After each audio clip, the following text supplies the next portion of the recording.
کہ سیدہ خدیجہ رضی اللہ عنہا جیسی جانثار اور غم گسار رفیقہ حیات دنیا سے رخصت ہو گئیں۔ ان کی وفات نبوت کے 10ویں سال ماہ رمضان میں ہوئی۔ اس وقت ان کی عمر 65 برس تھی۔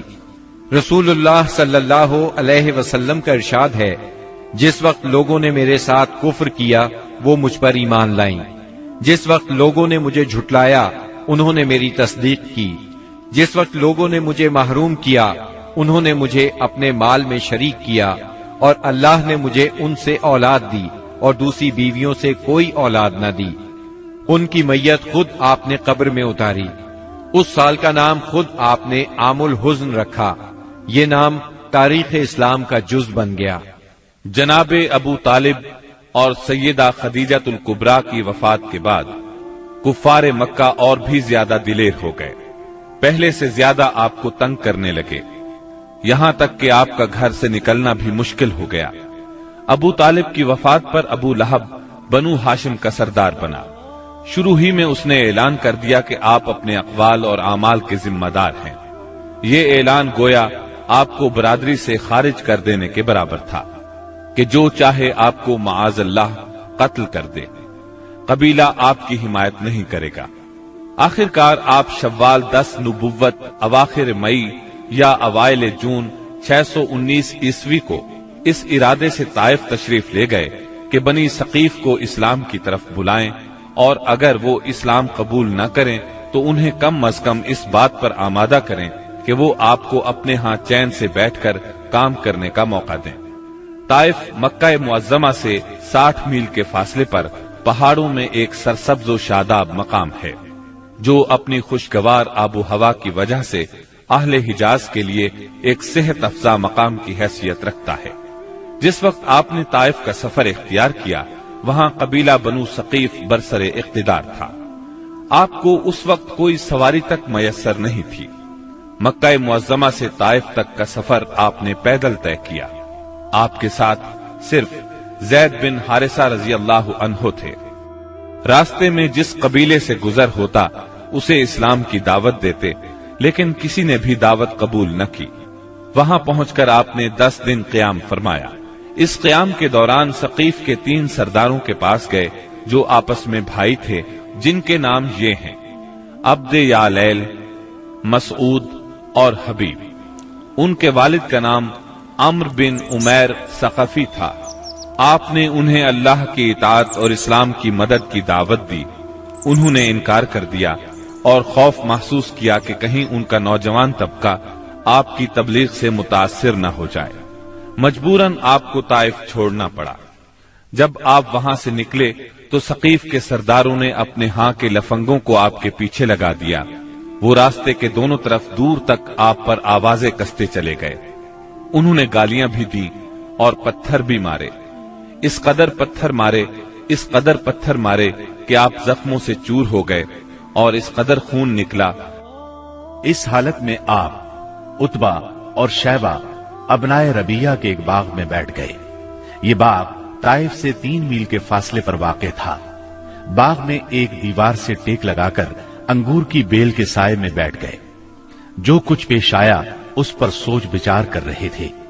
چنانچہ آپ نے ایک رقت انگیز دعا فرمائی جو دعائے مستضعفین کے نام سے مشہور ہے، جس کا مفہوم یہ ہے: الہی میں تجھ سے اپنی کمزوری و بے بسی اور لوگوں کے نزدیک اپنی بے قدری کا شکوہ کرتا ہوں۔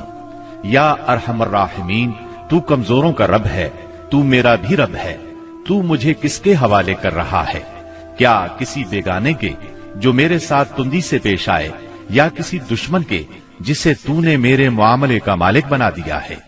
اگر مجھ پر تیرا غضب نہیں ہے تو کوئی پرواہ نہیں، لیکن تیری عافیت میرے لیے زیادہ کشادہ ہے۔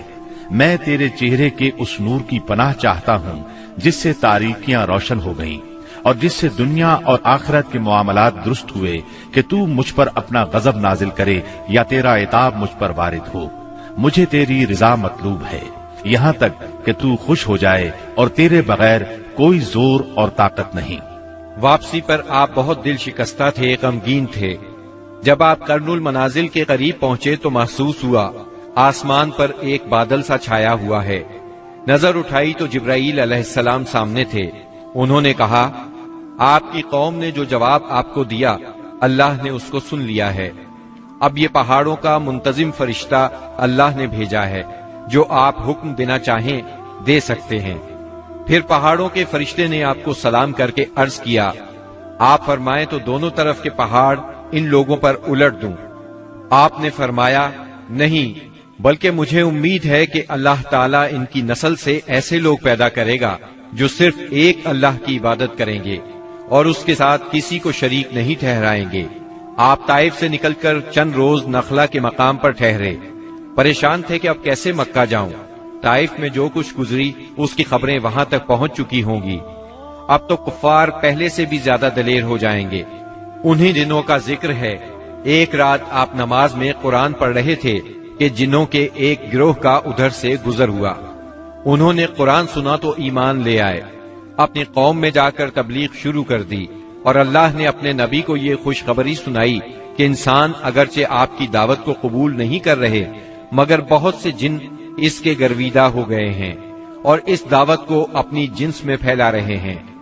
اس واقعے کی تفصیل سورہ احقاف کی آیات 29 تا 31 میں درج ہے۔ اور یاد کرو جب ہم نے آپ کی طرف جنوں کے ایک گروہ کو متوجہ کیا کہ وہ قرآن سنیں، پس جب نبی کے پاس پہنچ گئے تو ایک دوسرے سے کہنے لگے خاموش ہو جاؤ۔ پھر جب تلاوت ختم ہو گئی تو اپنی قوم کو خبردار کرنے کے لیے واپس لوٹ گئے، کہنے لگے، اے ہماری قوم، ہم نے یقیناً وہ کتاب سنی ہے جو موسیٰ کے بعد نازل کی گئی ہے، جو اپنے سے پہلی کتابوں کی تصدیق کرنے والی ہے، جو سچے دین اور راہ راست کی طرف راہبری کرتی ہے۔ اے ہماری قوم، اللہ کے بلانے والے کا کہا مانو، اس پر ایمان لاؤ تو اللہ تمہارے گناہ بخش دے گا اور تمہیں